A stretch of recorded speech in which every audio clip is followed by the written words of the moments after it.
call the regular meeting of the Lost Valley Sanitary District Board in order. Roll call, please. Thank you. Borstein, Yes, ma'am. Gaffney, Present. Kelly. Yep. Megs here. Scylla. Yes. All present. Thank you. Oh, please give me the pledge of allegiance to the pledge of allegiance to the flag Of the United States of America, to the republic which stands one nation under God, indivisible, with liberty and justice for all. Now we'll adjourn to closed session. Oh, that's right.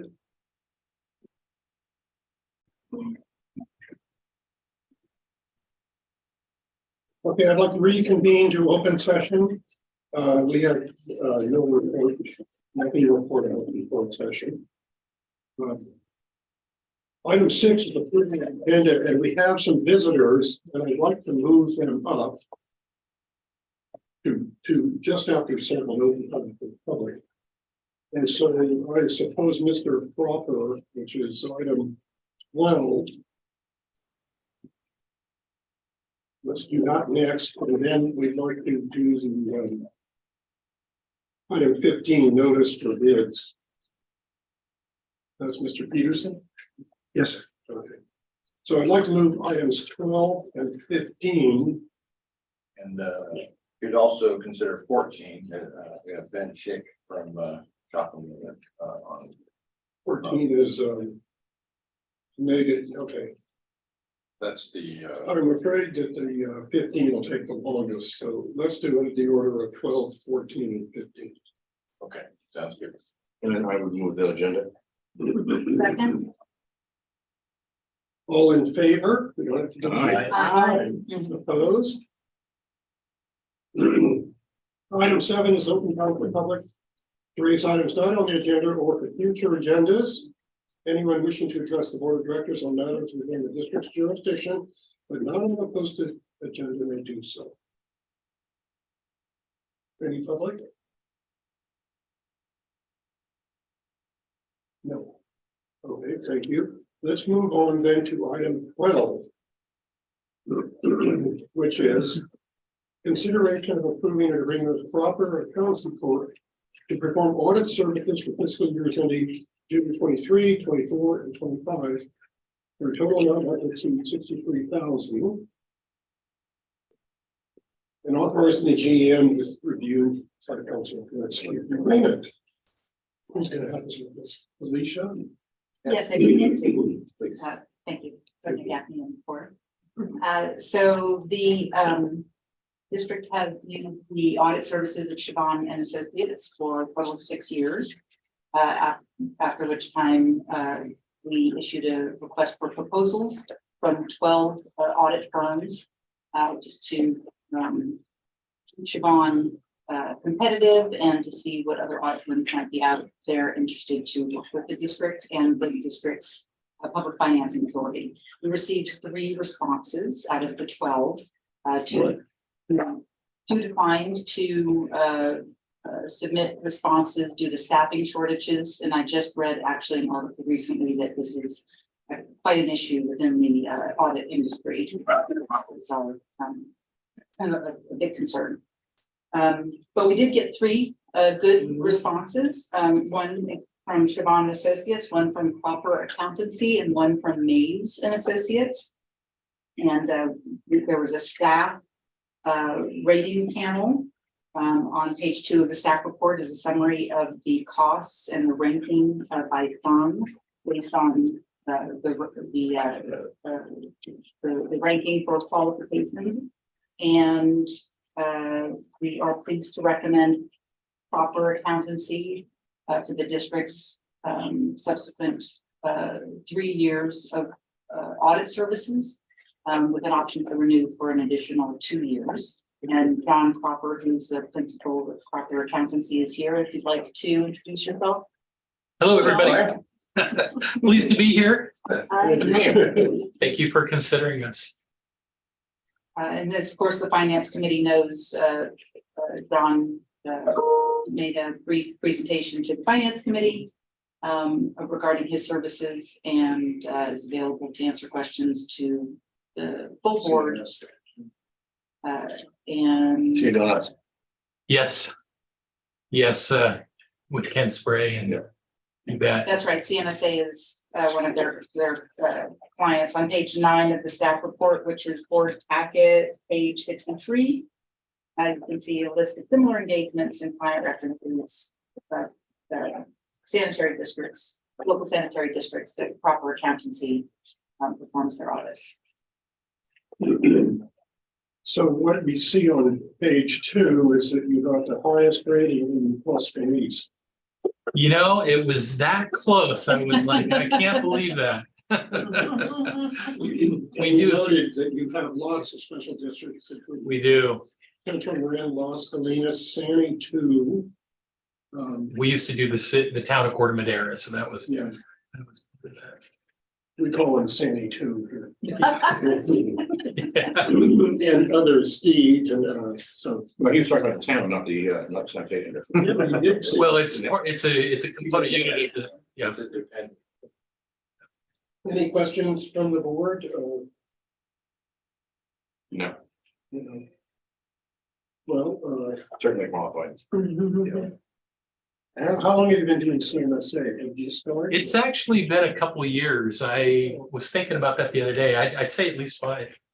You know, so we're probably getting towards the end of our tenure there. And you know, the staffing thing is true. We just barely got restaffed completely to where we're comfortable. So it's a good year. We've got really good staff, and continuity is really what we preach. You know, we've got three audit partners, but continuity is what you will have here, and that will work to your benefit. Yeah, the same people doing all that. Same people doing it, and people that are very good. We just had somebody pass the CPA that's been with us for 2 years. They're the least tenured person that I have. So, you know, I think, you know, we run it a little different. I was a former partner with Armanino 20 years ago. I wanted a different kind of life. You know, it's a sickness in my family. My dad was a partner with KPMG. I'm a partner with my sister. Everybody's kind of been with me, has kind of never left, except for during COVID. So we had to go through a little bit of you know, I preached the, hey, we're continuity, and then COVID hit. But yeah, we actually target districts that we feel are clean. So Good move. we have targeted you and have a little inside information into your finance director. So Yeah. I bet you do. yeah, We're clean. that we consider you clean. Yes. Well, so do we. Yeah, it makes for a very efficient audit, and we can spend time looking at other things when we have extra time rather than spinning wheels. So Yeah, good. Yeah, that's wonderful. Yeah, we did discuss that. Yeah. Like if you notice expenses that seem out of line, unless you're yes, up to your neck and cleaning up audits. that's not what we want to do. And this happened to us too. We recently had one that we kind of feel like they now are clean, and so we take pride in that, but it's not what we seek to do. Okay, any other questions or comments from board members? No, I mean, we discussed the at the finance committee meeting, the price we're getting is based on presuming 3 years of continuous or continual renewal of contracts. On the other end, there is the termination clause, so you know, nobody's locked into this. If you're not happy, Yeah. that is understandable. And I also wanted to note that the price actually was up in the 22, but then there's a professional discount, so they hold it just down Yeah. below the 22 of other folks in order to Yeah. come in at the best price. We kind of do enough of these that we know where it should be, and we felt like we needed to do that to get it, and it looked like it was the right call, being that your former auditor who knew you pretty well was about $1,500 ahead. So. Lucky guess. I've got a couple extra cards. I know some of you have my card. But, If there's nothing else, I'll make a motion that we approve the agreement for professional service audit services with Cropper Accountancy for a total amount not to exceed $63,000 to perform audit services for fiscal years ending June 2023, June 2024, and June 2025, and authorize the general manager upon review and approval of council to execute the agreement. Second, Any further questions or comments? All in favor? Aye. Aye. Opposed? Unanimous. Thank you, President. Thank you, board. Very much, yeah. thank you, Okay, John. we will be in touch. Yeah. Yes. Ken, or not Ken. We'll see you again, Corey. Look forward to working with you. Yes. Thank you. Thank you. What did Chevron charge us last? Do you remember? It was close, maybe 23 a year, Yeah. something like that, but that was 5 years ago with that we were 6 years ago with that price. So 21 is. But yeah, even better. Yeah, I was surprised. Okay, now let's move to item. I think it's 14. 14. And that is. Consideration of authorizing the GM upon the review of legal to approve task order 3 through the master service for shop and wheel consulting engineering. For engineering for lift station 30, Heather Gardens. The number 2. The second highest risk score pump station in our system. And who's going to help us with this? Yeah, I'll get it started and then I'll note that we have Ben Schick from Shop and Wheeler with us. Who couldn't be here physically, but should join us in the meeting. You know, we're back getting together in person. And also Bill Benedetti, who wrote staff report. And I'll hand it off to him in a second. I just wanted to provide a little context. As you noted, President Gaffney, the Heather Gardens lift station is probably the second highest risk station from a risk of failure, likelihood of failure and consequence of failure. And those are the principles of our infrastructure asset management plan that we finalized about 2 years ago. And so this proposed design contract is just the implementation of our plan. And we have in our capital improvement plan targeted summer of 2024, next, the summer after this, to do the rehabilitation for this lift station. It's located in Heatherwood Park, adjacent to the Redwood High School fields, in the Diane Lane, Heather Lane portion of Larkspur. What's unique about this pump station is it's co-located with a storm drain pump station. And it's part of the Larkspur system that was annexed in 1993. And so it was originally constructed and operated by City of Larkspur. And so, not modern design standards would not, we wouldn't design a co-located storm drain and sanitary sewer pump station because of what we're dealing with operations. We have sandbags in the structure. When the storm drain pump station fails, it can overtop and then enter the sanitary sewer system, and it has in the past. And so that's part of the risk that needs to be addressed, as well as aging equipment. So I wanted to just point out that it's an opportunity to work with Shop and Wheeler again, because we've worked with them before, a very successful force main appurtenance project a couple of years ago. And they are already under contract with the City of Larkspur to do the storm drain pump station redesign. That makes sense. And so, as stated in the staff report, there's an opportunity, to avoid some coordination issues that cause time and money. When you have two co-located projects and two design engineers, there'll be an economy of scale that we can realize by working with the same engineer who happens to have a lot of experience in our district, right? So I wanted to now hand off to Phil, provide any other details, and then Ben can explain what he sees as the design issues for this project. Bill? Thanks, Steve. Can you guys can hear me okay? Yes. Right on. So yeah, lift station 30. I think Steve covered pretty much all of the interesting points. The details are converting what were Gorman Rupp pumps over to flight pumps that we're just looking to standardize a lot of the pumps in all of our lift stations, and getting our existing pump station out of a shared building with the stormwater pump station, getting it out into a more standard scenario that we're used to working with.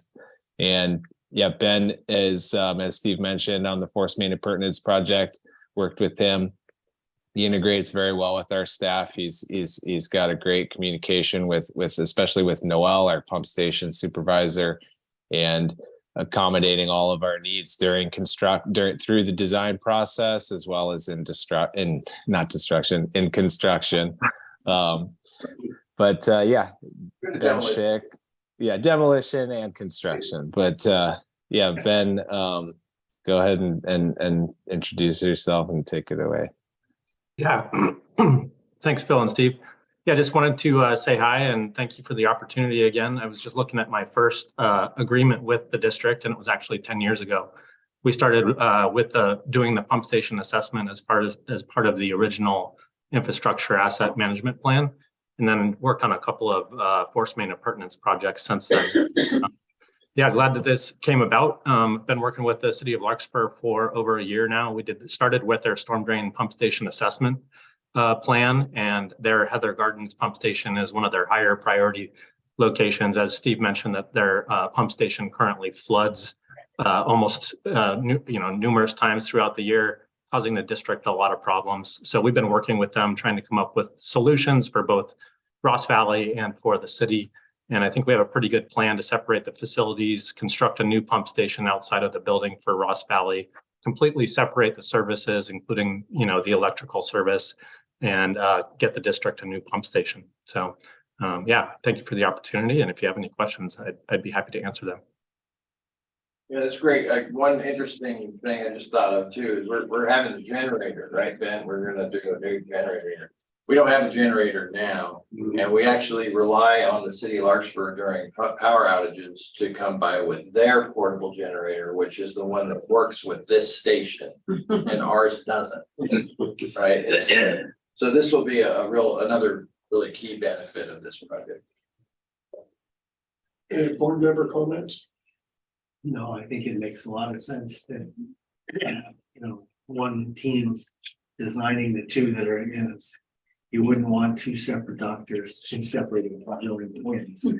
So basically you're building a brand new pump station. Isn't that right? This is a brand new pump station. Yeah, that's correct. We'll be constructing a whole new wet well, new control panel, new generator. Basically, everything will be brand new except for the force main. The force main is a fairly new HDPE pipe, so we'll tie into that, and everything else will be brand new. Okay, and what else was I going to say? Oh, you kind of alerted us that Larkspur, isn't that true? That Larkspur was working on this, their force main, and so you called us up, and I think that's kind of yeah. I was trying to work through what was happening during these floods and how it was impacting the district, and so I gave Noel a call and ended up talking to both Noel and Steve about the pump station there, and it just so happened that you guys were having issues with the pump station at the same time, and also came up as one of the higher priority pump stations to be rehabilitated. So the timing it worked out really well. It's going to work out really well for the city as well, because they could use some additional space within that building. The site there is really constrained with space and also a bunch of code violations. So it'll be a really beneficial project for both entities. And are we getting a piece of land for our pump station? Yeah, good question. We were out there. Yeah, when we were out there, I'm not sure if we're going to actually get any parcel per se, but we were talking about doing some survey work just so that we can have some official, the ability to record something like this, right, Ben?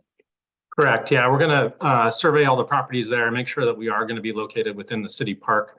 And then we do have an optional task to prepare a plat and legal description for a new easement in case the district and or the city would require an easement for the new location of the pump station. So we'll be coordinating that throughout the design process. Okay, we probably ought to get an easement, don't you think? Yeah, I think so. Yeah, okay.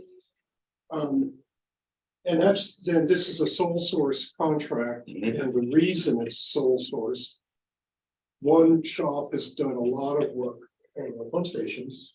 Or you did the assessments, and you know some of them. And then two, we want we don't want to have dueling engineers. I mean, it wouldn't be as bad as dueling attorneys, but any more comments? I think it's a great idea. I mean, I think Steve told us the finance committee, we were intending to do this next year, Yeah. right? And so presumably there'll be some economies of doing it at the same time as this. And thanks for calling us up and thanks for getting in touch with Noel. Absolutely. It's good business development too. Okay. Nothing else? Worked out that way. If there's nothing else, I'll move that we authorize the general manager upon review and approval of legal counsel to approve task order number 3 to the master services agreement with Schaff and Wheeler Consulting Civil Engineers for design and engineering services during construction ESDC for LS 30 Heather Gardens improvements, project number 908 in the amount of $259,711. Sorry. Second.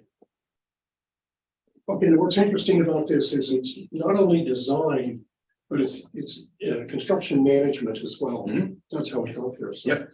okay, any other comments by board? All in favor? Aye. Aye. Opposed? Okay, welcome to board. You can see. Thank you for joining us. Yeah, thank you, everybody. Have a good evening. Thank you. Thanks. Okay, Thanks, Will. let's move on to item 15. Consideration of authorizing staff to issue notice and final bids for RDSD headquarters site improvement projects at 1111 Anderson. Where's that? Nearby. Okay. This down the street. Well, good. I can introduce the item and we'll invite Felicia and Phil to provide additional comments, and then also note that we have Pete Peterson here, our landscape architect that's worked on this site, the site work that's proposed. I would just on the high level say that this item is to get your official authorization for us to issue a notice inviting bids for this remodeling project, sort of the second phase, the first phase being the building remodel at 1111 Anderson, and this being the site improvements, most really all outside the building, to accommodate our fleet and create security and just to modernize the site with drought tolerant, live vegetation and other improvement. And amenities that mirror some of the amenities that we have at the Kerner facility. And so this is the second phase, and just wanted to make sure the board had a comfort level with the scope. And we did have a meeting in November to discuss and receive direction on the scope of site improvements. And so this is we've reached a point where we're getting ready to go out to bid for these improvements to stay on a good timeline in parallel with the building remodeling, so that we can move our operations to the 1111 Anderson in a timely manner. And so to describe the site improvements, I'd like to maybe hand off to Felicia, and who can introduce Pete and Phil if you've got any other things to add. So Felicia. Yes, thanks, Steve. Let's see. As Steve mentioned, a significant part of phase 2 of the 1111 Anderson headquarters consolidation project, as we're lovingly calling it, is to work on the parking area, specifically the front of the building, which is where the general public and staff will park, as well as on the east side of the building where the district's fleet vehicles will be parked, and we'll have a perimeter, secure perimeter fencing. As the board knows, we have some pretty majorly outfitted vehicles that we want to have secured, and they're also oversized vehicles. So actually, when we were originally working with Pete and his associate landscape architect, to design that side parking lot, there was, turning radiuses that were taken into consideration and really the flow of traffic to get those big vehicles in and out, as well as parking with the district's now two TV trucks in a location where their camera equipment could be plugged in and charged overnight. So quite a lot of thought has gone into not just the site plan in terms of like, making it pretty, but also making it functional and operationally efficient for the district's use. So the parking improvements are a big part of that work. There's also consideration for future electric vehicle parking, again, for the general public or the board or, Are those charging for free?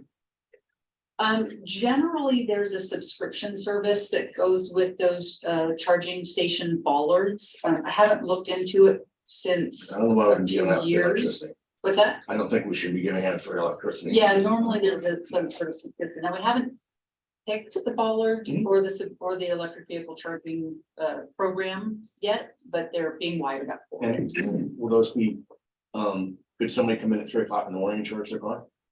If they have access to the front parking lot, which I guess they would, and yeah, they had. And that's okay if they're paid for. If they pay for it, it's fine. Yeah. If they don't pay for it, it's not fine with me. She's saying a subscription service. Right, So yeah, even fine. the employees would need a subscription. Right. Oh, it looks like he knows about that because he's not. Yeah.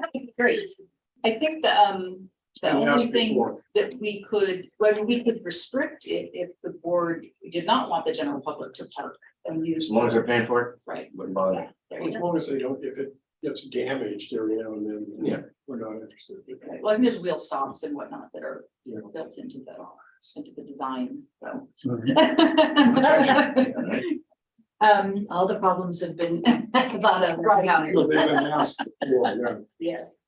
Yes. So in addition to parking improvement for the front of the building along the side for the district fleet vehicle, there's also, as Steve mentioned, some staff amenities that are built into the design, if you'll pardon the kind of self-referencing on there, where some outdoor space is available for staff, all staff meetings, or just staff who wants to have lunch outside. Or That would wellness. be, or wellness, that's right. There's even some exercise equipment that's proposed.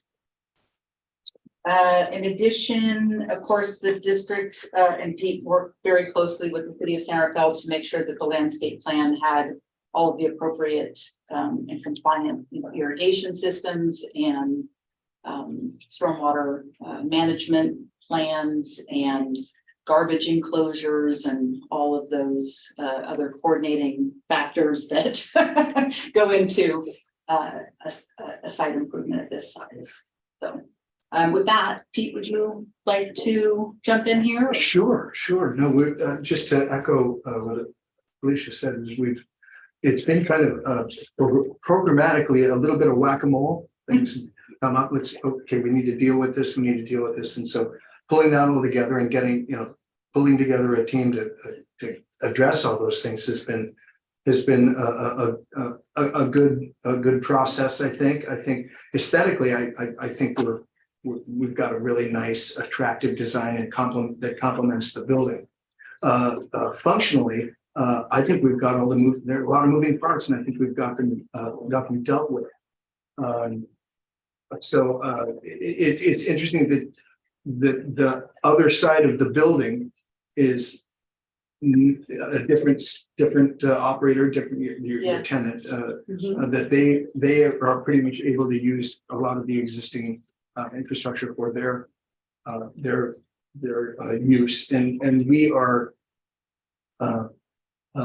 creating some new for us because it's a different kind of waste stream that our VSD works with. So that's been coordinating with the garbage company, the garbage company. With them has been, I think we've got everything squared away and we're excited to get moving on this. Yeah, one of the things that Pete's referring to is that we have I think it's a 2-yard dumpster at the Lawrence Landing where we dump the rags at the, at the end of the day, the trucks get filled up with rags. And so that's a little bit of an unusual refuse item that the sanitary district has. So Marin Sanitary agency, who is just across the street actually from our building. Yes, just wanted to have more information about, where that dumpster was going to be and how it was going to be serviced and everything. So Yeah, so it's just, I have a big note on that. Sanitary sewer debris bin. yeah, And that's what it is. It's the it's rags. the rags. Because I was gonna say, wait a minute, isn't that recycling? I thought it was just a garbage. It's the dumping of the rag from the pump station. When we It's do a rags. So you're trying to thing. get, okay. But it's not something that has, that stays alone. You don't want that. And we don't send it through pipes to the treatment plant. It's the stuff that we don't. Oh, yeah, Yeah, exactly. that's right. Yeah, I mean, condensation related rags, grit pit, debris, and it has to get to sanitary, Marin Sanitary one way or the other.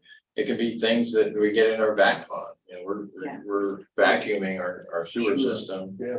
And we've got all kinds of Roof, solids. construction debris. So do we put our back bomb in there? Is that Mhm. discharge in there? And discharge into, Oh, yeah. okay. So it really is I sanitary. mean, otherwise, where will we put it, right? Take it to the plant, It wouldn't make any sense just to take it across the street and get, or take it to the treatment plant, just like. well, but this stuff doesn't go to the treatment. Solids. That's right. It doesn't go to the treatment plant. Yeah, It goes to it's- solids. It falls out in the grit pit of the treatment plant, Well, and then gets sent to so the we might plant. as well just- Yeah, it's Okay. just it's a holding. Any comments from board members? There's no possibility of putting it directly is. We've always had a service, Okay. so I don't know. I know when you drive into Marin Sanitary and dump, they charge, obviously. And so we've always just had pickup service, so. It would be double handling because CMSA has to take the same type of debris out of the headwork and go to Marin Sanitary Service. So we're actually by, all this time at Larkspur Landing, we have these dumpsters that, when you drive into Larkspur Landing, the dumpsters are right there.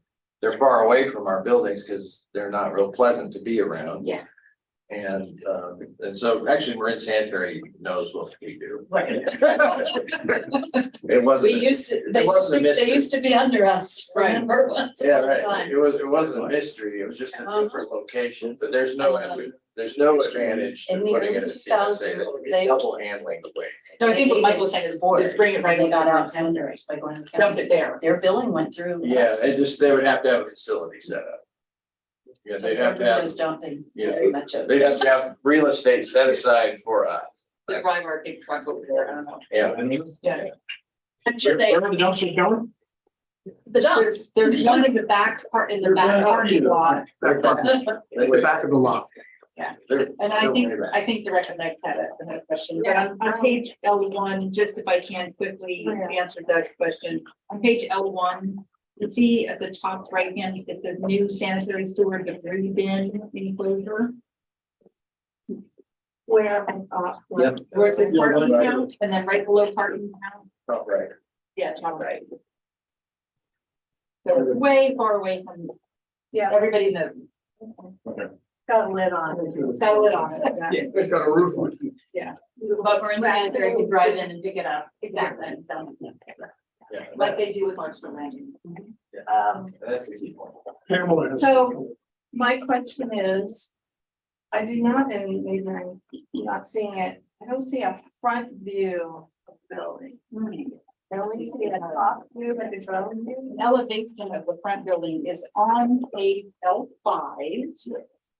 And kind of in the back. It's a little smaller. The bottom. It works by the PPE tower, but that's our front elevation. Okay. Does that answer your question?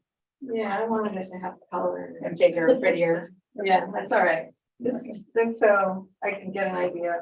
of what it And looks then, like, yeah. last, I saw, I don't understand the legend. It says tree to be removed with an X. And then it's got a bullet, so does that mean they're all going? Which page, please? Oh, I'm sorry, L1, it says tree to be removed, and I don't understand that. What does that mean? Look at the lower right hand corner and tell us the sheet number, because I saw that too. L1. Only one. L1, if I may. L1. Right, so Oh, yeah. The site, the existing site plan. Those callouts are the trees to be removed of those insignias for the tree to be removed. There's a little X marker. And on the plan, you'll find those against the okay. side of so the they building don't- and out in the parking lot. All of those trees are gonna be. Yes, they There's are. no heritage trees in that list. Nope, there are no heritage trees on the property. You know, we still need it for the environment. Oh, and we're replacing a lot of Yeah, trees. that's all So. Okay, I'm not gonna whine anymore about it. Is that it? Yeah. Okay.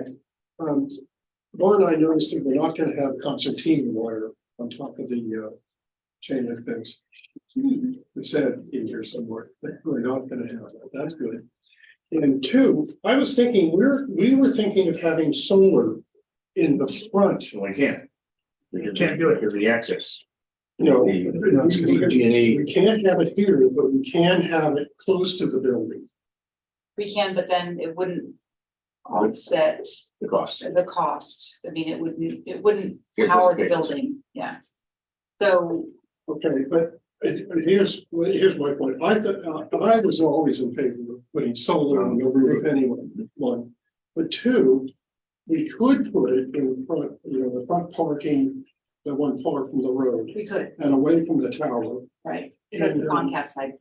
I was thinking, should we put in an electrical conduit, so that we can put solar in the future?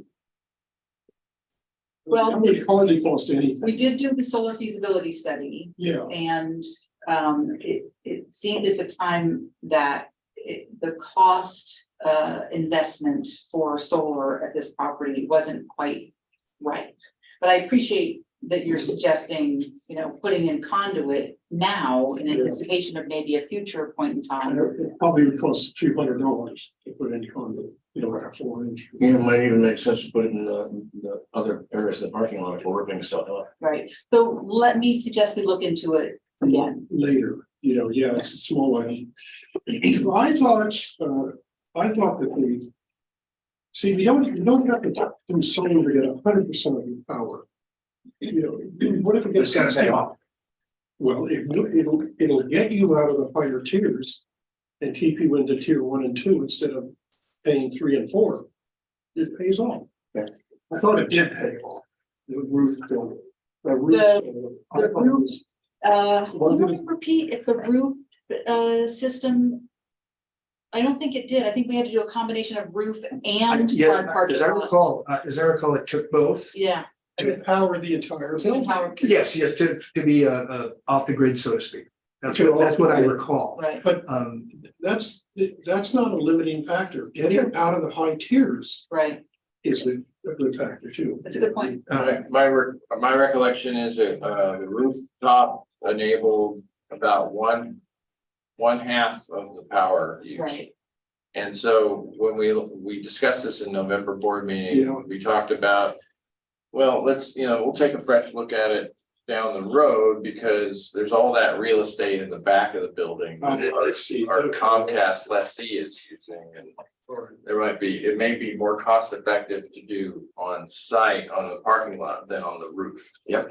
Because the roof is fairly new, right? Phil might Yeah. remember this. It I was- remember it too. Then holes through the roof. The, we don't need. the roof was rebuilt in about 2012, Yeah, about 10 years ago.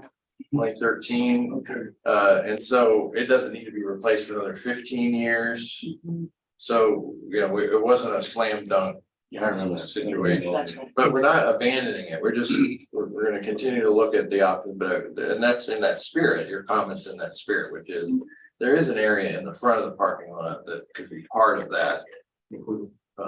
Overall solar plan for the site.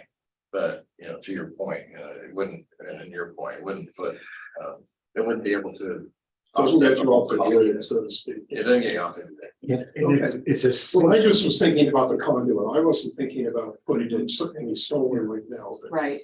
but Right in the anyway. ground. And then the other thing is that we talk about, we're gonna put a monument, You're gonna have to have, I'm Yes. sorry, can I interrupt for a second? You're gonna have to have conduit anyway to power the EV stations. Yeah, that's already part of this. okay, but you have a separate conduit for your electric generation, big wires. Forgot what I was gonna say. The monument. Okay, yeah, the monument, I have done some. Comcast has that big monument out there, we're gonna put, sanitary, West Valley Sanitary. Yeah. Are we getting rid of the Comcast? It's already It's gone. Whoa, okay. Yeah, it's already. I didn't know that. Let me ask a question. Are we getting two monuments? I still think it's a good idea to put one on the building that Right, faces the highway, yeah, on the wall. yeah, You just paint it. I mean, it could just be painted, Yeah. how they have them painted. There's And hundreds of thousands of cars. we can project on small collection system Oh. here. What's the year? What's the year? But the one, I recall here, when we were, how the building has an age look. We were wondering about painting it. We were told that it wasn't really. Yeah, We it's- can't paint it, we can clean it, so. It's integral colored concrete, which doesn't take paint well. How about the glass? Has anybody looked at someone who's going to improve the glass? Definitely, the glass can be The billboard. Big billboard. Okay. refreshed. I think you can actually wax them. Car wax type Oh, is that right? compound or not compound, but car wax, yeah. Right. I think you can. And the front balance probably isn't the right word, That's gone. awning. but the awning, Awning. yeah, that would be replaced as well. Okay. But that's getting a little dingy. And it's red, which is not our colors. Right. I have one question I forgot. You're not using artificial turf, are you? No. No. All right, thank you. All done. I guess she doesn't want you to use our. We passed. I think I picked that up. I just see landscape plan, but I had to check. Who do you think would bid on this? Would a concrete guy or a paving guy? And team with a landscape guy or would you bid on this? I think, no, we don't do it install, but I think really it's a general engineering contractor, because there's a lot of site work here. Yeah, That, and then a sub would be the landscape. yeah. Portion. I mean, you've got a lot of trades involved with this work. Electrical, a lot. A lot of electrical, some plumbing, concrete, just, asphalt, planting, irrigation. There's some furnishings. So yeah, we've got there's a lot, there's a lot of moving parts in this one, so. Yeah, Phil might have a comment on that. Yeah, I mean, the notice inviting bids, it's likely that we're going to require a Class A contractor's license. So that would need to either be one of the prime subs, or most likely scenario would be a general engineering contractor that would sub out to a landscaper, or one of those trades, or self-perform some of that work. Is this going to interfere with our other construction? We're going to have to coordinate that a bit, aren't we? Well, we did talk a little bit about construction management and the benefit of using the same construction manager for both phases of the project. Jamin Park has been really great with the interior remodel portion of the project. And of course, that will be brought back to the board for consideration when we award the contract. We anticipate doing that in July. So the notice inviting bids, comes first, and then we receive the bids, and we open the bids, and then we bring it to the board. Yeah. The recommendation to award the contract. Right, and so the timing, the current construction schedule for the building remodel really has us wrapping up in June. So, if we open bids around early June, the earliest we would be able to award a contract would be June. We're thinking probably July. and we're looking at moving into the building possibly in July. So, you know, it actually should not be a conflict, other than, you know, we may have to figure out some creativity on the parking and all that. Phase move. And we're gonna phase the move, you know, we have Keep to. the big vehicles out. Right, exactly, because we need the security for the big vehicles, so, you know, we have the Larkspur Landing still there, and so we'll keep you in the loop. You know, as far as each month, we'll give you an update on, you know, where people are working and how we're phasing that in. Excellent. Any further comments from the board panel of you? No. Great. to see I'm progress. excited. Very exciting. All right, I'm ready to make a motion. Yes. I would, move the upright gas commission a notice inviting bids for the SD headquarters site improvement project, which is 901B at 1111 Anderson Drive in Santa Fe. Okay, any further discussion? Any comment from the public? Okay, all in favor? Aye. All right, opposed? Okay, thank you very much. Thank you very much. Thank you, Pete. Thank you. Appreciate it in the flesh. Yeah. Good night.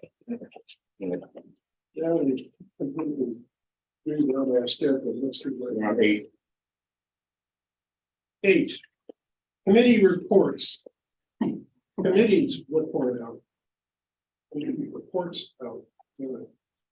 Yes, report out. Ad hoc facilities. Yeah, we went yesterday, and the last time we went, I noticed it because I like electrical stuff, but there, you know, there's a lot of little boxes here, a lot of wires here, but it's like, okay, come on, get on the program here. And this time we went, and the whole thing is sheetrock. I mean, you can really walk into the boardroom now and you can see really how big it is, where everything goes. Everything downstairs is all sheetrocked in. Upstairs, they're sheetrocking, they're painting. We got blue walls, we got gray walls, Light gray. and light gray walls. It's exciting. You can walk in and actually sense about totally how the changing areas are gonna be. And I mean, even the little things like where we still have a ton of maps that are big paper sheets, you know, where those dressers or whatever you call them, cabinets are going to be. It's really well delineated. You walk past the big HVAC things and there's cold air blowing out in there now. It's very exciting. Some of the questions that I hadn't really ever heard before, but it's a very, very cool lighting system in that building. If you walk out of your office and it senses that there's no motion in there, it'll turn off the lights. When you walk back in, the lights will come on, but that's per individual office. And the HVAC is not, you know, it's just cool down the space. It's all temperature controlled per area, per room. You can totally see, you know, Steve's offices, Felicia's offices. You can walk in now and see where the big meeting room for staff is up there. And we're gonna keep the peppermint carpet there. Just for. Just everything else is new. Just in Paul's office. Everything else is new, but the peppermint carpet, I really want to keep that. Because, you know, a la 1982. I don't think everybody gets the peppermill reference, maybe they do. I know what is there now. It was a restaurant by the Corte Madera. Yeah. What's the? It's what it looks like. Somebody was calling it. I could see that it was that era It is of a very specific. carpet, yeah. Yes, reference.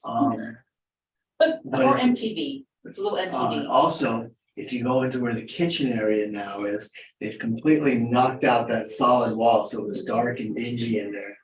And if you look at the layout, there's an entrance to a staircase that goes out the back there.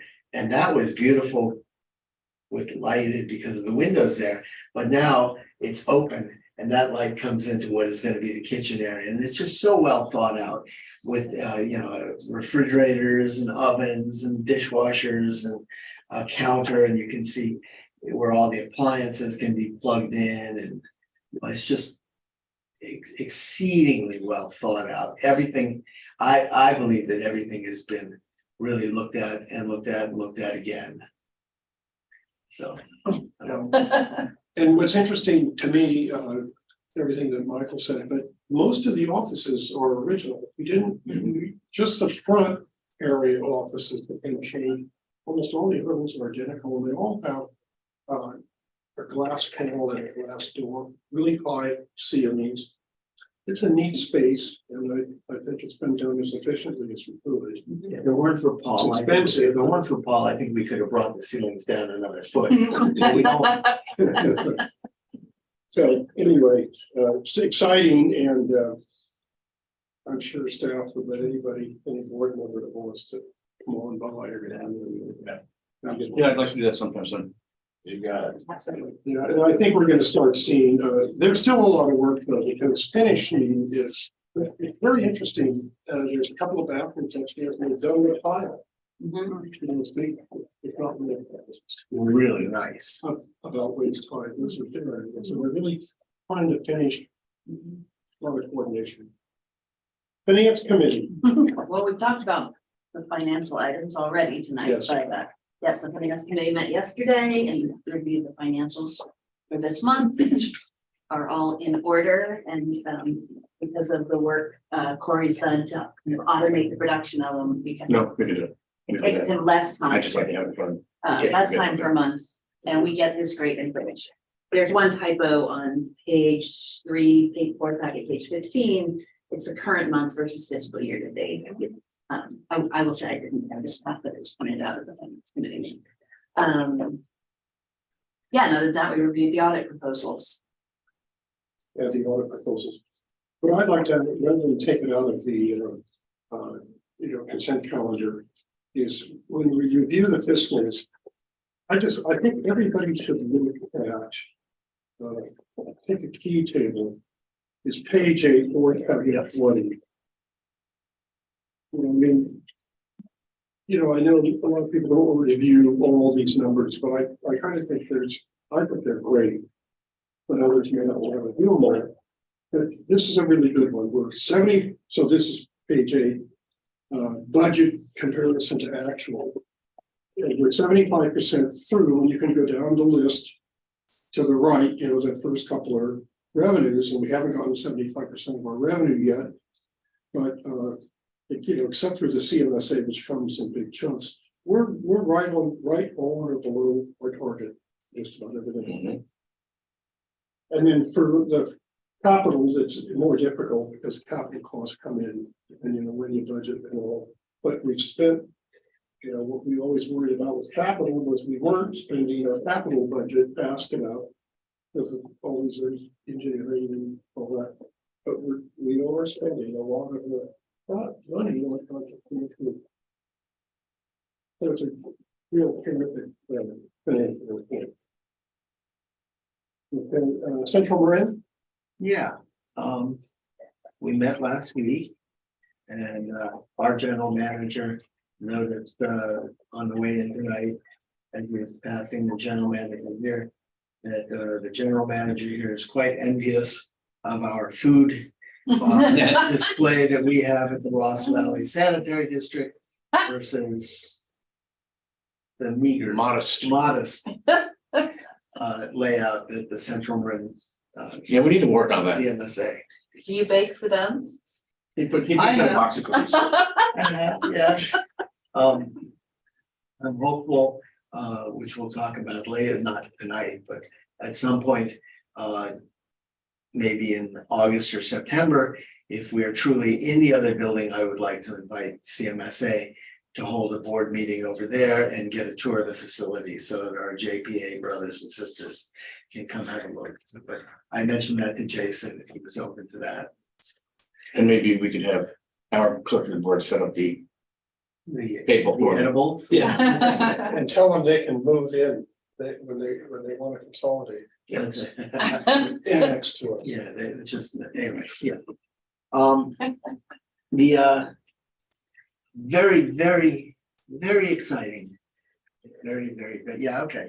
thing that happened was that we got special accreditation. Our lab got accredited here to be really a first-rate lab, that we can do a whole bevy of tests that we've never, that we, you know, when we wanted, if something happened out in the plant, we had to collect it and we had to send it out where maybe we didn't see it 4 to 6 weeks before we got a result, in which case the whole thing blew over, or maybe there's a problem that we had to know about that we didn't know about because we don't get to see the results for 4, 5, 6 weeks. Now we can do our own testing here, and I don't remember. Something like what, pardon me, what would we test, what would CMC be testing for? I don't recall, I'll tell you in a second. Well, you keep going, I'll bring it up. But- Testing for drugs? That's what I was gonna ask, because I think I've heard. Well, about there that was. In my work, and I think it's the most ridiculous way to test And I'll for get people it, using drugs in the world is. well, I'll get it to Steve, but CMSA was on CBS News and Reuters. Oh, for COVID. No, Oh, fentanyl, yeah, that's all. for Okay. fentanyl, because what's his name? Matt Willis. Willis. Yeah. And what needs to know, how much Narcan do I need here? How much do I need to order? And that's something that knowing how much fentanyl is. It could be Is- people. Hmm? Anyway, it could be all kinds of things. It could be people dumping pills. Anyway. Yeah, well, I mean, good, I think it's but a very poor measure, but it's just, it's a very poor measure. yeah, but this is related to my work. There's about Yeah. 1 death a week, Yes, but related to fentanyl. right? Yeah, I mean, there's, you know, this all had to be sorted out. I know that up at UC Berkeley, they were testing for COVID and they were testing it per frat house. They were testing the, you know, like the lateral connections of each of the fraternities on Piedmont up there. And a byproduct of that was, oh my goodness, look at this cocaine. Oh my goodness, look at this fentanyl. And not only do we know that, hey, it's in the wastewater, but we know which house it's coming from. And, okay, is that illegal search and seizure? They never did anything with it because of that. But it was knowledge that was available. So, Anyway, that interesting. would be an So interesting. that, is that what CMSA can now test for? I don't know if it's a fentanyl, but did you find out? No, it didn't really, all it said was, look, let me read this. But currently, the only laboratory in Marin County and one of 11 municipalities in California to receive the certification. With the other 10 being predominantly large agencies. Non-certified agencies have until January 2024 to obtain this certification. Or they will no longer be allowed to submit their laboratory data to the SWRCB for regulatory compliant purposes. In this situation, the agencies will need to send their regulatory compliance wastewater and biosolid samples to a private lab. Yeah. And so they developed and implemented a new laboratory quality assurance manual, 11 new laboratory standards, 16 laboratory administrative procedures, 25 laboratory method procedures, and 96 laboratory administrative and method documentation records. So What, does Steve know what they're testing for? What is it? Yes, there is an initiative at the State Water Board to standardize laboratory procedures throughout the state of California by municipal labs at different levels. And so this is the culmination of that initiative. And these are the deadlines associated with getting this certification. It's been controversial because it is expensive and challenging to get the certification. But it only relates to laboratory results that are used to determine compliance with regulatory requirements. Yeah. So that's the key point. So actually to do operational process-based monitoring, that doesn't change. You can still do that because that doesn't require that extra certification. It's for the certification of compliance with regulatory requirements, so effluent limits and that sort of thing. And it's good news for CMSA. They're ahead of the game. It's good news for us, because we don't have to use external testing Right. for, and Las Colinas, I know, is already taking advantage of that, because they got decertified. Yeah. Um, So, yeah, and we don't, They didn't meet the right, qualifications. but they eventually will. They will. And Ross Valley doesn't have to worry about this Yeah. because we don't sample our wastewater for compliance. So it's really our treatment plant that has to deal with it. Well, you avoided, right? Didn't you, with the state Well, avoided, Yeah, which is sampling that was gonna, yeah, I guess so. You know, that's sort of at some level, though. That's not the effluent limit. what's interesting is this isn't really a lot of capital costs, it's procedure. And reporting requirements. Yeah. Yeah. That's right. It just, control. It's a lot like financial controls, you know, just a series of laboratory controls that are standardized and painstaking, you know, and that's why it was not without controversy. It was extra work. But it was, you know, it's an optimization exercise, trying to have good documentation and still, you know, and meet the spirit of the law. Did you have to hire additional employees? No, this guy, Mark Okamore. Yeah. Has been doing this for a number of years, and this became one of the tasks that he took on. And I think has done just a marvelous job. He seems very, very confident and really assertive in getting it done and keeping it done, and the SOPs that are necessary and the testing and anyway, very excited, and I think it'll make things run smoother here. Secondary clarifier number 2, we awarded a construction award to redo that one now, and that's very exciting. That'll be the last. And how much? We've done 1, 3, and 4, Say about 400,000 or something. 618,800. which was a little bit more. Remember about 9 years ago, they wanted to redo the clarifiers for $12 million. about $12 million. You remember that? And that was to avoid, to increase capacity from, I think, 32 to 38 MGD. Yeah. And it was gonna cost us, say, $12 million. Instead, we're doing this for $2.5 million. Yeah. Phased. Yep. Good. Thanks for keeping an eye on that. Primary clarifier baffle procurement. 9 years ago? It's a new way, you know, our baffles, Okay. We don't have baffles. well, we don't have them now, but our primary clarifiers are quite old, they're original design. And this is a way to go in and we're gonna test it with one and see how it does. And it's a new way and it's gonna work. I forget what it is, but it should, if it goes well, work at a much higher level And than our current ones do, which will, you know, some it's got only 12 of them. yeah. So then if it works really good with that one, Are they we expensive? could later on go ahead and do all of them. Expensive? Yes. Yes, well, it's $200,000. I think I'm gonna bring that up. We suggested that the people that come in and dump into our system, their sewage, that they pay actually now on top of a septic fee, a maintenance fee. Yeah, big talk. Not very much, but a little bit because we find that they're dumping debris into our system. And it actually costs us money to then go clean it up. So I'm sure we're gonna do that. Chemical supply contracts, Yeah. wow. It's gotta be. The sodium hypochlorite, which we use extensively, went up 99%. 96, 96. but it went up 98% last year. Yeah. Okay. Yes. So how much is So it? we went from 200,000 to 800,000. That's just one chemical. Yeah. You know, it could eventually come back down. It's probably good, you know. It may, I doubt it, nothing ever goes down.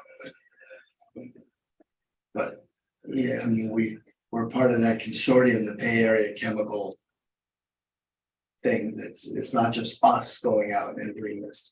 It's 15 different agencies around the Bay Area that all go by together to get the best possible price we can and make sure that we have an abundance of the chemicals to do what we need to do. I forget, who did we have to lend it to? That we had excess and they didn't have enough. I don't remember, but I do remember that coming up. You know, we actually had enough that we could blend it out. And that was really good. When is CMSA gonna renegotiate San Quentin's contract? It's coming up, isn't it? I don't know. I heard it was within 1 or 2 years. I don't know. I'll ask, there's a CMSA finance committee meeting next Tuesday. Yeah. Why you want us to try to go Because there? we should be charging San Quentin exactly the same that they're being charged. And we're not. CMSA? CMSA should charge San Quentin prison in the exact same manner as they're charging ourselves. Yes. Sales cell in front of a dairy. Yeah, And they're not. APA members. They should, their contract should be building should be identical to how they bill us. And they're not right now. Where are they? A little bit of change, not much, but I don't think $1 difference is counted. But it's more than. And how's that pump station doing? Isn't there a pump station over there that Greg was like, No, it's for treatment plant. Is there treatment costs? no, I know, but there's a pump station. And Yeah, but- CMSA operates that under contract. That's. That was repaired recently. But it's separate. It's been repaired recently? Yeah. Oh, yeah. Oh, yes. Yeah. That was the one where a prisoner escaped. No, the one that got. the one that got- Well, he was working at that spot. That was the one that He hill. was working at the pump station. The one that got rehabbed was San Quentin Village. It's That wasn't my, yeah, that wasn't my He was understanding. down- I'm talking he was about, down at our pump station. One on the other side of San Quentin. I'm pretty sure. They both- I heard he was up on the hill. Okay, let's take this outside. All right, next agenda. North Bay Water Shed Association. Hey, Julia. Yeah. Okay.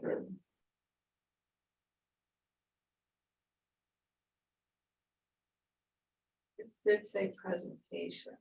There you go. Okay. All right.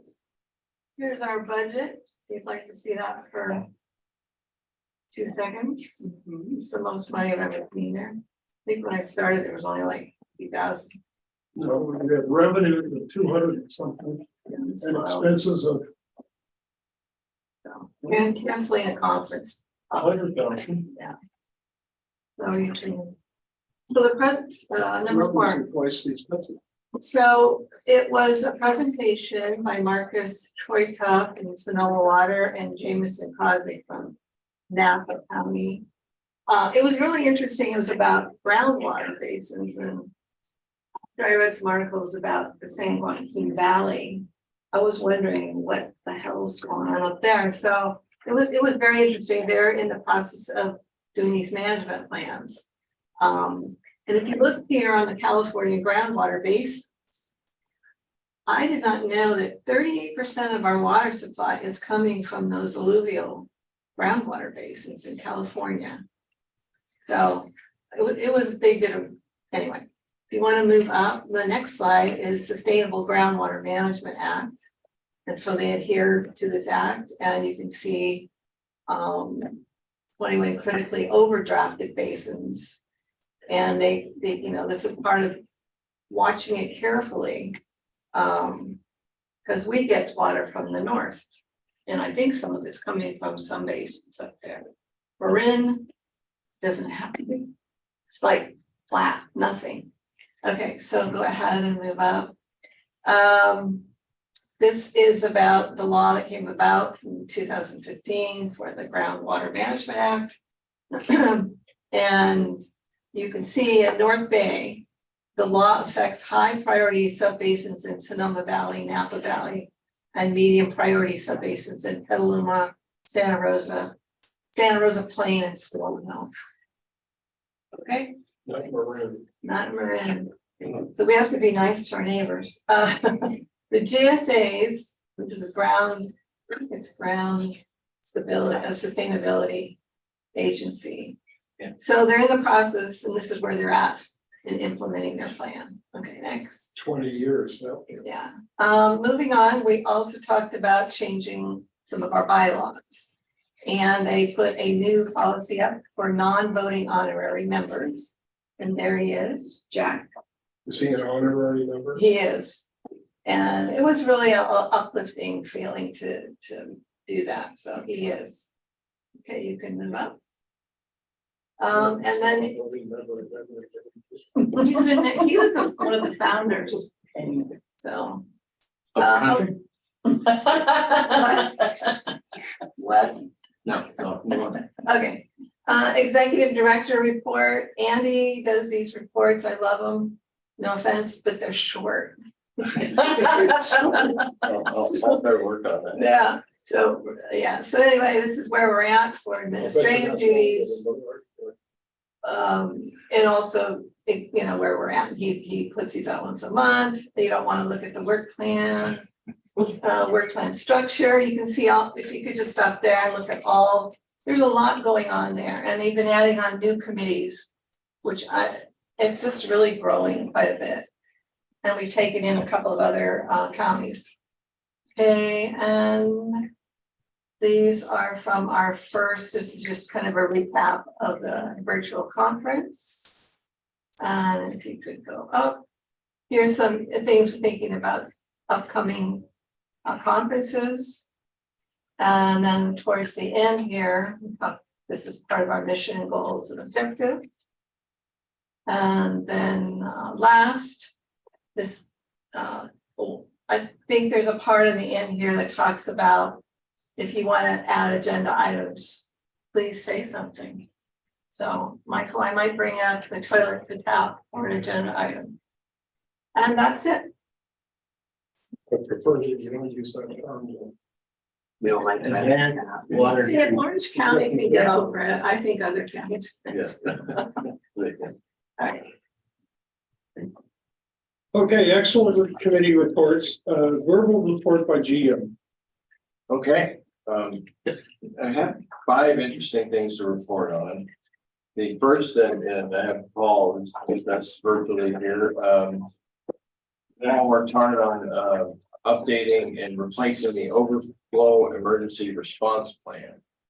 It's now known as the sewer spill emergency response plan, but the SERP instead of an OER. This was required to be updated as part of the new statewide order for collecting systems. And at the same time, we addressed some comments that from the audit of our sewer system management plan, which said our overflow plan was outdated. So we sort of got 2 objectives achieved by updating this plan. And it's, like I said, it's required by the sewer system management plan. And it's supposed to be done by June 5th, and we got it done by April 5th. So good job, Paul. It looks good. And we even did the training on it. And so we're really ahead of the game as far as being, you know, up to date and in compliance with our spill emergency response plan. And part of this is actually having a plan for each of our lift stations where, you know, if it also is on the fritz, you know, the pumps won't restart. How do we set up portable pumping? How do we set up portable power? Where do we hook up the pipes, you know, in a very user-friendly, you know, graphic with text boxes type plans, like here's where the cam lock is located at this lift station, you know, so we can, and here's where the manhole is, where we pump around the facility. So we have these really user-friendly emergency plans for each of our 19 pump stations, so that staff at midnight on New Year's Eve can be out there and make sure that we move the wastewater to where it needs to go and not onto the streets. So it's really among our most sophisticated work products, and so we completed that this month. Just want to let you know, my second update is I did submit an abstract along with our IAMP consultant HDR to the Utility Management Conference, and I gave a presentation with him. There's a half-hour presentation, our infrastructure asset management plan, and how it was helping us with our compliance and being an exit strategy for our cease and desist order. And the name of we were actually in a session, and so it was, the abstract was accepted by the Utility Management Conference. It was held in Sacramento this year. It's a national conference. It's kind of a high, you know, it's a reputable setting, hundreds and hundreds of people there. And I co-presented. The name of our session was Improving the Value of Asset Management. And the name of our talk was Risk, Renewal, and Regulation, Transforming RBSD's Regulatory-Driven O&M and Capital Program. The other 2 talks in the session were from Raleigh, North Carolina, the integrated master plan that they developed with water and wastewater. And then San Francisco PUC Practical Asset Management Plans presented by former RDSD GM Greg Norby. Yay. There was a complete coincidence. You know, the whole country, the two of us are in the same section. And what is the organization, the Utility Management Management? Association? Utility Management Conference, it's held by AWWA. So we were just, we put an abstract together and it was accepted. Wow. Well received by 150 people, audience, had some good questions and answered. And we were asked to give this presentation again in May 9th to the BACWA, Bay Area Clean Water Agency Asset Management Committee. So it went well, and thank you, board, for authorizing the IAMP update and, you know, all that it does for our capital program. And actually, you know, I have that presentation. I can make that available if you're interested in looking at it. You may have to give it a CASA. Yeah, it may come up. So I would be remiss to not mention, and we have Paul here, he's joining us from San Diego, that today it became official that we are CWA Small Collection System of the Year. 2022. Can you drop the picture in case everybody hasn't seen it? Yeah, I don't have the ability right now. We're talking about maybe putting it on our homepage. Oh, yeah. Or they. We're working on And are it. you doing a press release? Yes, it's getting drafted as we speak. Who talks to, what's his name? It's Lockwood? I do, he knows. Okay, good. Did we bring you up in front of everybody, Paul? He was on stage. You're on mute. Yeah, we did bring up everybody and do a nice picture, and they had professional photographers after the fact, so we'll get a couple more pictures coming here soon. Excellent, okay. Yeah, and Paul's out there with John Vogel, who's the operations supervisor, condition assessment, and Matt Jazza, who's in the line maintenance crew, and a senior collection worker. Okay. And so they're accepting on behalf of the district down there. And, you know, I think, I'll just say, this is an accomplishment. There are 900 collection systems, less than 50,000 people, okay? Did I mention there's 900? I'm glad. I want the tooting of horns. Yeah. Does Katie Rice know about this? I don't know. Does So, Katie Rice know about this? We're like basically her district, so. Yeah, Very it nice. sure is. Yeah, it's- so, yeah, I think this is maybe, I may be wrong, I'm not sure, you have to go back and history. I'm not sure if Sanitary District #1 won any statewide awards, but you know, maybe they did. We don't know, but I think this might be the first Really one. doubt it. So, anyway. Yes, there's 900 collection systems that are. We less could than probably 50,000. check the last 50 minutes, you know. I think we would know. Look at CMSA as well. Yeah. Like, Right. So, I think. you know, next year we will be 125 years old, and you know, it's a century and a quarter. And so we're working on doing a new manhole cover reissue Awesome. that will say 1899 to 2024, 125 years. But it won't say SD1, it'll say Ross Valley Sanitary. So Can you buy one? They have them in Italy. You know, Italy, they do that. You know, They pay for this new manhole to cover. you know, An individual and they put their name on it. I don't know. it might be how you possible. do it. You don't like. Maybe we should get it done. And then we're gonna- It doesn't have to be made of metal. It could be plastic or something. We'll look into that. The member of coin, and then we could sell it on late night TV. Limited edition. And then, you know, I was telling my wife that, she goes, well, a manhole cover, they never break, what do you need new manhole cover? You do replace them, don't you? And Yeah, and Paul, maybe you have something to add. new manholes. You know, why do we have to replace manhole covers? I mean, a lot of it is due to traffic. We get a lot of large vehicles going over them. We're pulling them all the time. So a lot of wear and tear. Really? Okay. That explains why the ones on Kent Middle School's grounds and look really good. Because they don't get a lot of wear. All those kids running on. Good. Okay, let's see, I wanted to mention, this is a very momentous occasion this month in April. We went live with the Cassell finance software. Great.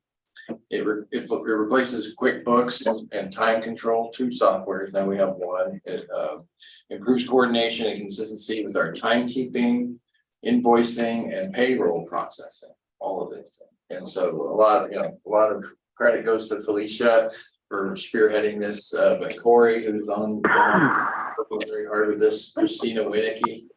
And we've, we're, what do you say, battle testing this system as we speak. We're getting payroll done today, and this is our first run, but we're very excited because it's user friendly, and so far, Paul, going well on the O&M side. Cassell, yeah.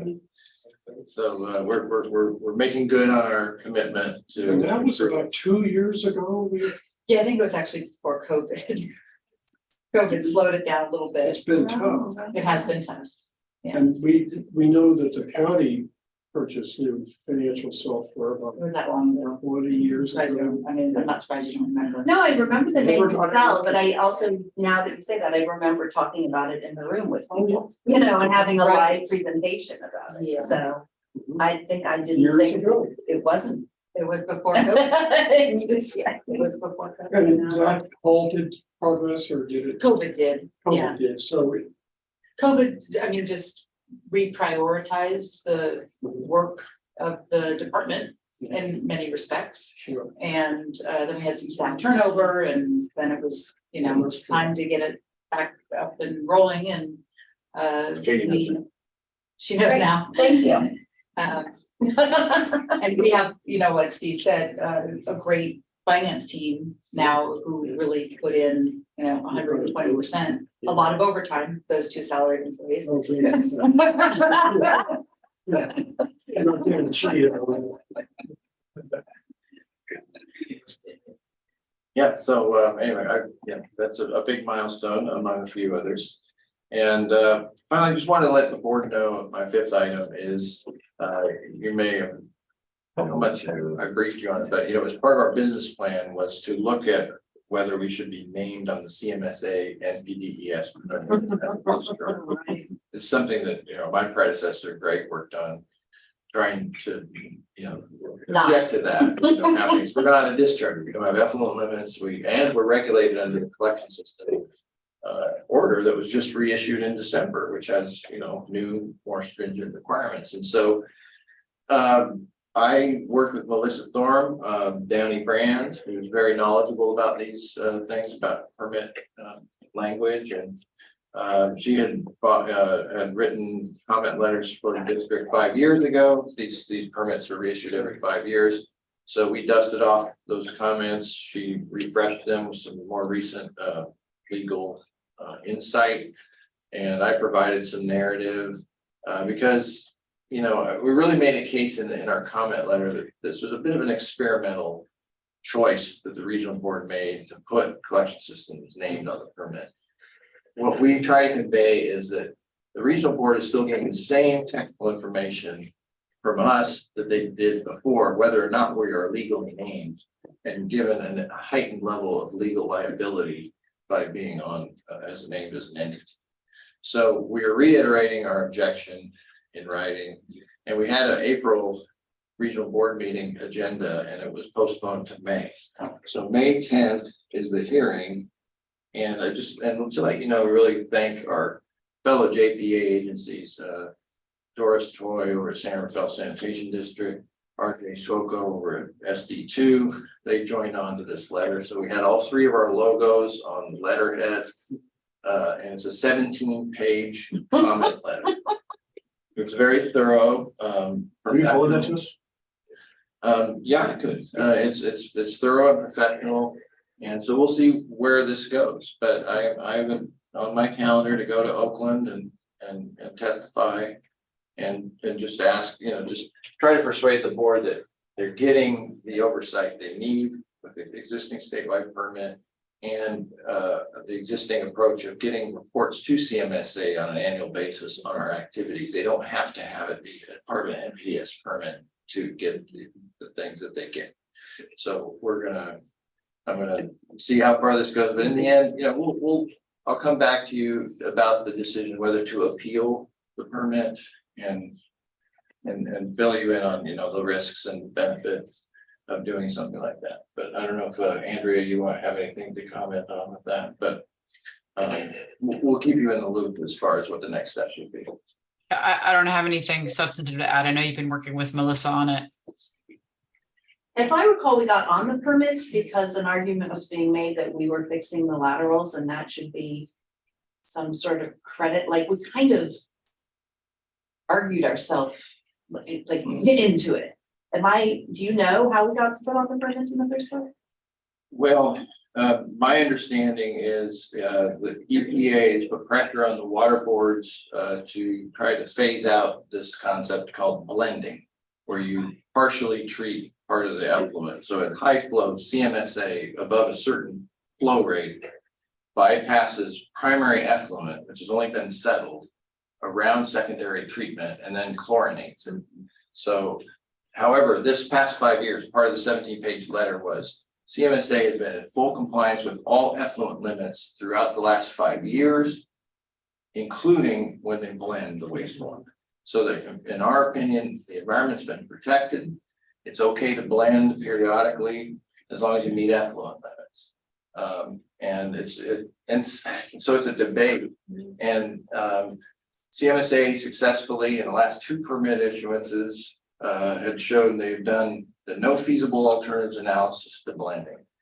And so they went through those processes over the last 2 permit periods, and regional board staff felt under pressure to continue to show progress to the EPA that now that they've done everything at the treatment plant, they should go upstream and name the collection systems and put them on the regulatory hook to do things. Well, we tried that for the last 5 years, and it didn't really result in any benefit additional to what they were already getting. You know, and it's not a good fit. An MPS permit is for discharge of surface waters. We don't discharge your surface water. Not intentionally. We convey, you know, it's prohibited. Right, and that's why we're Right. under the statewide collection. There are other laws that control that do. That's right. punish us if we do that. Yeah, we're planning of enforceability under the existing program. So this is just kind of a piling on for the appearance of the things. You know, just this appears to be more of a heightened regulation when it's not really, there's no substance to it. And really there's a shaky legal basis. So and in my experience as a regulator, I feel like this is not good policy. You know, it's just not if we can get the results we need using the other program, why use the federal discharge permits program to do it, other than just appearing to do something when you're not really doing anything. So, you know, we're challenging them, the regional board, that, hey, you know, this isn't really doing what you think it's doing. Why don't you move on to other priorities?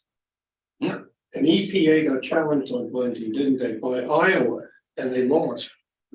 Because the court ruled, listen, just tell them what you want to do, don't tell them how to do it. And exactly, and that's really at the heart, frankly, of what Melissa wrote. You know, that there was this circuit court decision that this part of EPA over in the West Coast has chosen to ignore. And so there is an interesting legal story, you know, for me. So at any rate, as Jason Dowd pointed out to me when I briefed him on this, is like, he said, so is it going to be Ross Valley against the US EPA? Oh, Like, no. We just want no. Oh, we got those other logos on the letter. Not only that, but back when CASA both wrote letters in support of this, and that's the thing. This is not just us. You know, this There's other JPAs. This is other JPAs. Yeah.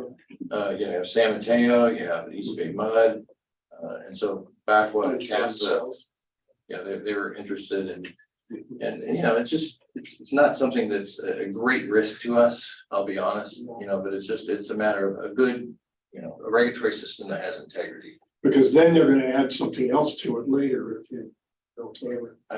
Yeah, a little concerned about that. Now, Steve, that was 6 things.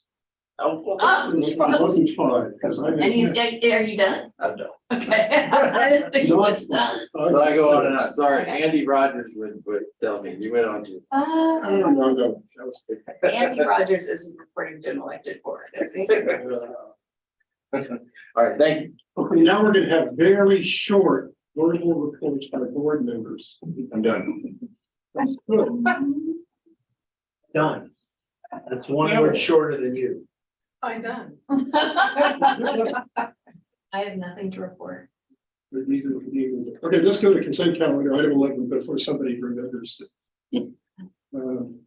Items under this are considered routine, maybe enacted in one motion. Would anybody like to pull something? Comes in consent We calendar. reviewed the jetter in the finance committee.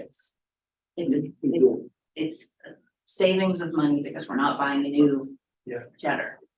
I'll It's move the the one- consent. I'll move the Instead of consent. spending 275,000, and that picture, I thought, gee, our jetter. It's an old It's a picture. 2012 Well, picture. uh, It's not that good looking Did you move? anymore. I'll move the consent Second. calendar. Okay, any more discussion on the consent calendar? All in favor? I, Opposed? No. Thank you. We're down to 13, mitigated, adopting a resolution, adopting mitigated negative declaration for the Woodland Road Creek crossing of capacity. Improvement project 956. Yes, so we have another, as we're wrapping up a gravity sewer improvement project, the 2023 project. I think we'll have a notice of completion in the next month or two for that. We're getting all our ducks in a row to do some construction this summer for some gravity sewer work around Woodland Road in Camp Woodlands neighborhood. And so I'm not sure if Phil's still tuned in to my long GM report. It's exciting. I don't know if he's there. So I can give you an overview. Yes, even though these are existing sewers, there's still the construction related impacts that we need to disclose. And often the greatest risks are associated with cultural resources, because a lot of our sewers were installed, before folks were looking carefully for Native American artifacts and that sort of thing. So we're conservative and work with the tribes, tribal representatives, and disclose where we're going to do the rehabilitations. And so a big part of what I've done this now here last 5 years, 4.5 years. That's kind of the main environmental disclosure that we need to do through these processes, and why it kicks up to a mitigated negative declaration instead of just a categorical exemption. But also, if you're doing creek crossings, there's also biological resources. And so here we've received a little bit of comment from the Fish and Wildlife Department about potential rare plants. But it's sort of the general area of Camp Woodlands. There's some old woodlands where you may find them, probably not likely, near the roadside where the sewers are, and in somebody's backyard. So that was really the main issue that came up during this public comment period. And we're addressing it through doing some surveys during this flower bloom period. That's a good time of the year to confirm there's no rare plants. But that was really the main thing that came up. We need to do the CEQA work as part of getting permits for working in the creeks. And again, this project was defined based on the IAMT, identifying the highest risk creek crossing in our system. And you may recall from that exercise, we have over 300 creek crossings of sewers to creeks in Ross Valley. And so these were some of the highest priority, and they were clustered in the woodland area. So, Phil, do you want to tell the board any project features and any issues that I may have missed on the environmental review? Sure, yeah. As Steve mentioned, four creek crossings are getting taken care of in this project. The highest risk creek crossing there is in an easement in a private property. The that sewer pipe exposed in the creek bed is at best an eyesore and at worst a significant risk to the district as well as the environment and public health. So getting that lowered out of everyone's sight is it seems like an obvious benefit, but getting all of the environmental documentation in order is key to project success. So that being the trickiest one. There's another creek crossing where we might be doing some directional drilling underneath an existing culvert, and there are other additional considerations with work like that, but for the most part that one's in public right of way and should be pretty straightforward. Yeah, other than that, it's just under a mile of pipe for the project, but it's a lot of work to get one like this all said and done and ready to go, but it's moving along. And yeah, we also have Bridget DeShield is our environmental consultant who prepared the documents, and she's here to answer any questions. Thank her for her work. Integral. And we didn't put the printed version of the 200 pages. 200 pages. We'll have to add in the paper version. We have the link there, and Yeah, if I'd seen that on my desk, that's why I checked it out. Well, I proceeded to read it, not the whole thing. But there are 4 biological mitigation measures, and they're basically watching for something. It's not like they're gonna look for frog and a few other things. red light. And then there are 4 cultural mitigation, and once again, it's if we see something, what do? We report it, kind of step-by-step procedure. Yeah, same work. But We train the contractors at the beginning of the project on what to look for yeah. on the cultural resource. And then the other thing I noticed is 1,000th of an acre. Yeah. That works out to 43.5 square feet. Yeah. But it says 75 square feet over there, so that's 0.02. 500. Is there a sign? It's not a big area. It's not for this project. There's a sign up on Woodland Road already saying that RVSD is doing work, right? Weren't we doing something else? Is there? We did some work up there, yeah, Phil. yeah, that the sign that's currently there, I think, was on Ridgewood, South Ridgewood. It's like at the beginning of South Ridgewood, but that would be visible from Woodland. And then we've done a lot of things, through there. There's road work.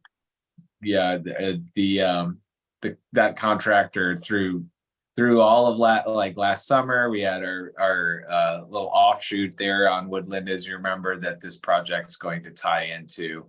But yeah, there's been RVSD signs in the Woodland area, considerable number of days here in the last year, especially. All that was all built in the 40s, I think, and I'm sure it's all. Yeah, we were, Phil and I were out there looking in manholes, and we opened one up and it's like, you smell that smell? It's like trout. I mean, like a fish stream. Oh, Because there's so much fresh water Water in in our city. It didn't smell like wastewater. and that's the batteries. Yes, but not anymore, right, Phil? Not after that work we just did.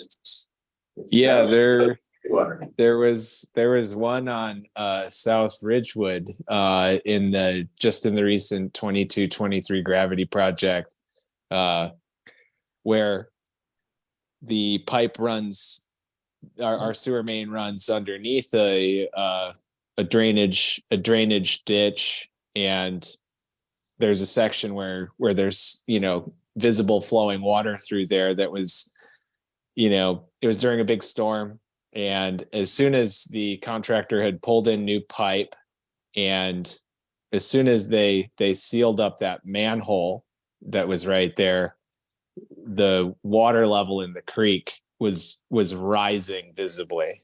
Wow. So you can imagine an entire little creek feeding into just one of the mains out there that was all inflow into our system. And the reduction in I&I, and just, you know, every foot of pipe out there in that section of Kent Woodlands is huge gains for I&I reduction, and also huge maintenance. You know, it checks all of the boxes. So it's a high value replacement area. Well, big. So this is the first thing we do, and then we're gonna go out for bids for construction management. We're going to, yeah, we're on the verge, we're getting the permits though, and so having the CEQA certified through your action would then give us documents to give to the state federal agencies as far as the permitting, and that proceeds in parallel to the process of getting documents ready to go out to bid, right? Correct. Yeah. And then we'll have pictures when we do the documents, because I'd like to see what these look like now. I'd just like to see it before. They are in the, right, do we have before pictures in the ISMND? Yeah, there are before pictures in the actual ISMND there. I'm happy to provide more photos. I've taken a bunch of that crossing, and all of the crossing. And then I'm waiting for the creek levels to drop so that I can take some more before photos after the recent weather that are, you know, demonstrating what kinds of effects we would be expecting from wet weather impacts on there with the pipe in, and they're yeah. That's what the regulators wanted to know. They wanted us to take some pictures after this big wet weather to see if there's any changes in the system. Right? Any other comments by board members? I move that we adopt resolution number 23-1642, adopting a mitigated negative declaration for the Woodland Road Creek crossings and capacity improvements number 956. Second? Second. Any further discussion? All in favor? Aye. Opposed? Motion carries. Thank you. I think now is the time for informational item 16. Good, yeah, Paul's hung in there. Be able to tell you about operational highlight.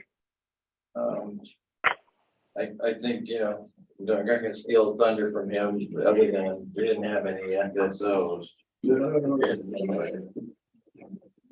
though, I mean, I don't know how many atmospheric rivers we've had, maybe 3 or 4 or something in March.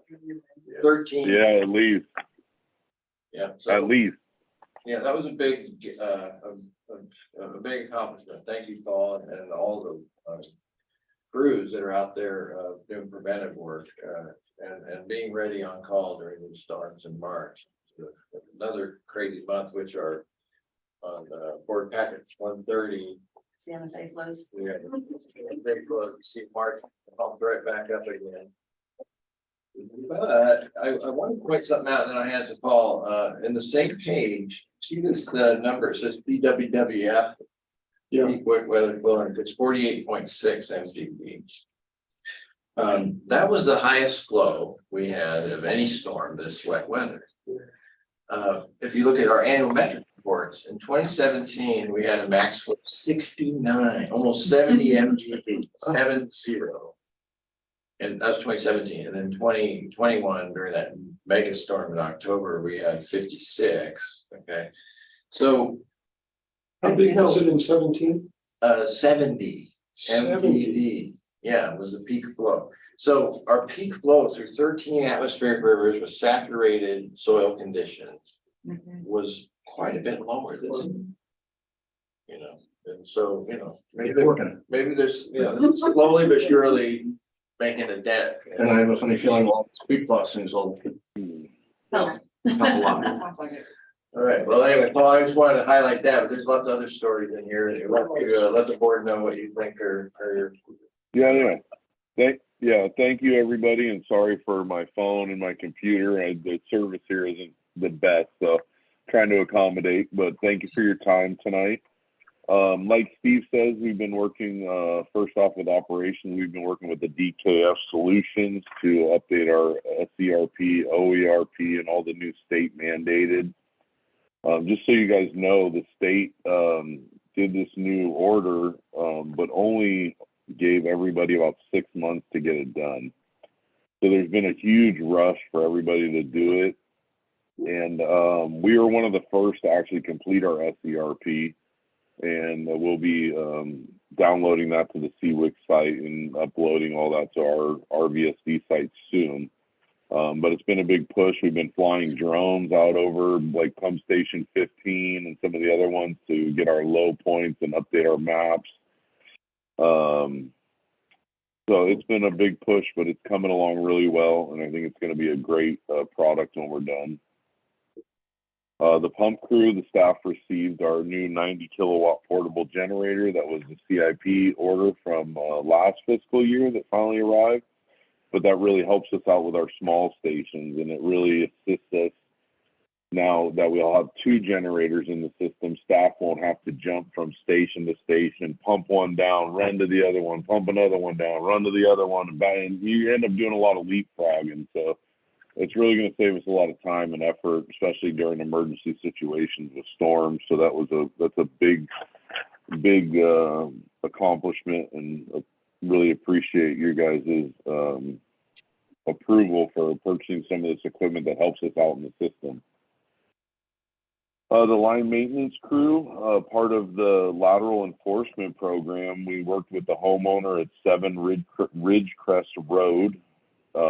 They have a large amount of roots in their lateral, and we're trying to work with any homeowners that do have large amounts of roots to work with us to actually catch the debris as they cut it out of their lateral, so to help prevent additional SSOs and blockages in the system. So talking to staff, the root ball that was removed was almost 3 feet long that they caught out of that line.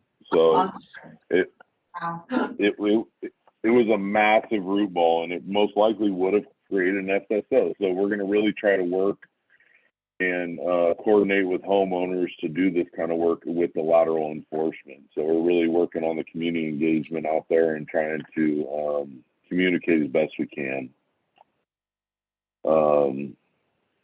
The repair crew, we're doing making sure we're following up on some past SSOs.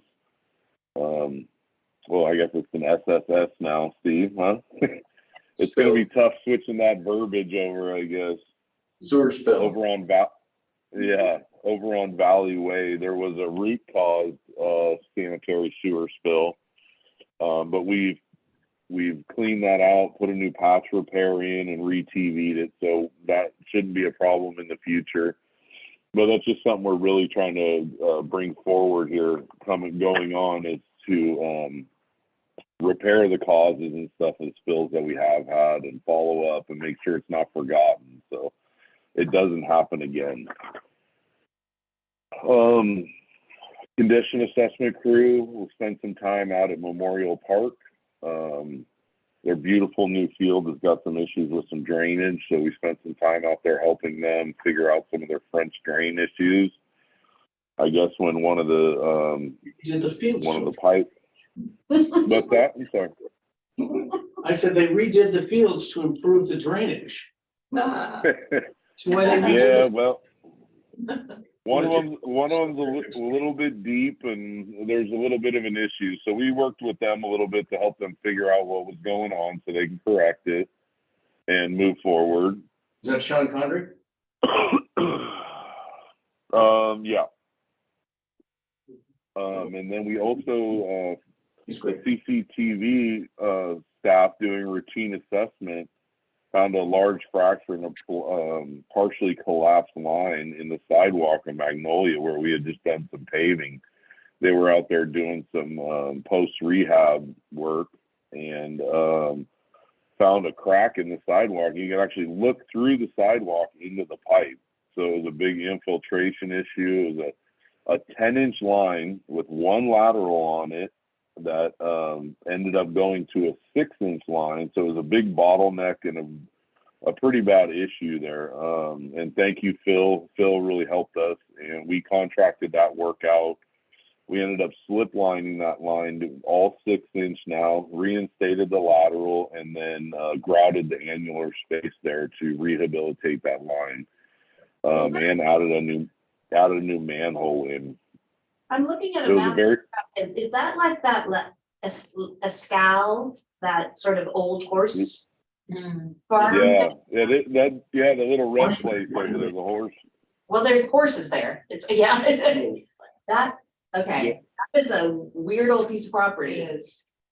Yeah, so they were the only lateral on a whole 10-inch line that then bottlenecked to a 6-inch line. So we're really trying to initiate repairs and not let these kind of things just kind of sit in our system. So we're really working to correct these issues. We find them as soon as we can. And then the last thing I have is the fog compliance. We're at about 50% for the year, and I know we have a couple months left. But a lot of this is due to CMSA's inspection staff. You know, they do other cities, so they kind of jump around and spend a month or two in other districts, other cities. So I'm going to be coordinating with them in the upcoming to ensure we get to our 100% compliance and inspection rates there in this next couple months. So I'll follow up with them and ensure that our inspections are scheduled and ready to go. And that's all I have for you guys. If you guys have any questions or anything that I might have missed through that staff report that you guys have any questions on, please let me know. Well, I think it's kind of cool that when they're doing a lateral and the contractor's kind of over his head on clean up, we come and assist without any cost. It eliminates a problem that somebody's going to hide. Yep. And, Yeah, I was that's what you need, you know? I mean, it might be worth going to the Kent Woodlands Property Owners Association meeting, which used to be held at Kent Middle School with wine served. I don't know if that's still the way it works. And the Kentfield Planning Advisory Board, KPAB, which deals with the non-Kent Woodlands part of Kentfield and does design review for the county. But both of those are a group of like 5 homeowners in those areas who, if they just heard about this, they could maybe help spread the word, and it would just be good PR. Be good for you putting a poster on next door to them.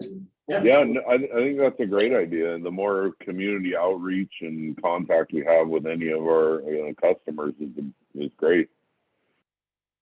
I'll see if I can do a contact, an intro. Yeah. I certainly can with PayPal. That's why I was, Is that the Kent Woodlands one or the other one? that's the other one. I don't live in Kent Woodlands. That's what I was making. I don't either. Okay. You live in Ross. Excellent metric report. Thank you, Paul. Great work. Thank you, Paul. Thank you. Nice. Congratulations to everything. Okay, meeting almost adjourned. Next meeting, May 17th at 5 at here. May 17th. On the 17th of May. Meeting adjourned. Thank you.